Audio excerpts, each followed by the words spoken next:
So, number 11, determine whether, whoops, I did something. Determine whether this quadratic function has a maximum value or a minimum value, and then find the maximum or minimum point. It's a parabola, quadratic function. So there's two options. It either opens like this, or it opens like that. A parabola that opens like this is of the form ax squared plus bx plus c. Parabola that opens downward, here's the only difference. Negative ax squared plus bx plus c. If my a value is negative, if my leading coefficient is negative, my parabola is opening downward. If my leading coefficient is positive, my parabola is opening upward. Here's why that makes a difference. The vertex of my parabola that opens downward, that vertex is a minimum, absolute minimum even. My parabola that opens up downward, that vertex is a maximum point. It's an absolute maximum. That's the largest, the highest value that the function reaches. Parabola that opens upward, that vertex is the lowest value that the function reaches. So in this case, my parabola, my leading coefficient is positive, my parabola opens upward, that vertex is a minimum. So this parabola has a minimum value. And to find it, what we need to do is find the coordinates of that vertex. That'll tell us exactly what that point is. And to do that, in this form, we'll use the axis of symmetry. You could complete the square if you're comfortable using that approach. X equals negative b over 2a. Maybe I'll show completing the square as well for this. Maybe.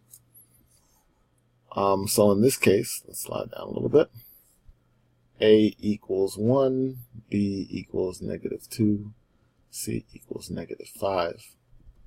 So x equals negative b, which is negative 2, over 2 times 1. X equals, that's positive 2 divided by 2. So the x coordinate of my vertex is 1. My original quadratic function again was x squared minus 2x minus 5. To find the y coordinate of my vertex, I substitute 1 in for x, go back to that original function. So 1 minus 2 minus 5. 1 minus 2 is negative 1, minus 5 is negative 6. So the vertex is 1, negative 6. That's my vertex. And that is a minimum. Let me show this with completing the square. So this is completing the square.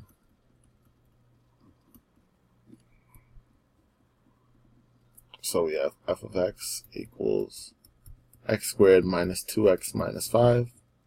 So to complete the square, I'm going to group my x's together. X squared minus 2x, leave a little space there, and keep that minus 5 on the outside. All right. I'm going to take this b term, ax squared minus ax squared plus bx plus c, take that b term, divided by 2. Negative 2 divided by 2 is negative 1. And then square that, just like we do for circles. Negative 1 squared is 1. That number, I'm going to add here. And because I'm performing this operation on the same side of the equal sign, I'm going to subtract it here. Add 1, subtract 1. That's like adding 0 to the right side of this function. I've created a perfect square here. This is x minus 1 times x minus 1, or x minus 1 squared, minus 6. So now this parabola is in vertex form. Right? We've done this on a couple of problems before, but I'll rewrite vertex form here. X minus h squared plus k, where hk is the vertex. So in this case, right, change the sign. So that's 1, comma, keep that sign the same. 1 comma negative 6 is my vertex. And we already established that was a minimum. So using these two approaches, we found 1, negative 6 as a vertex. Either way will get you there.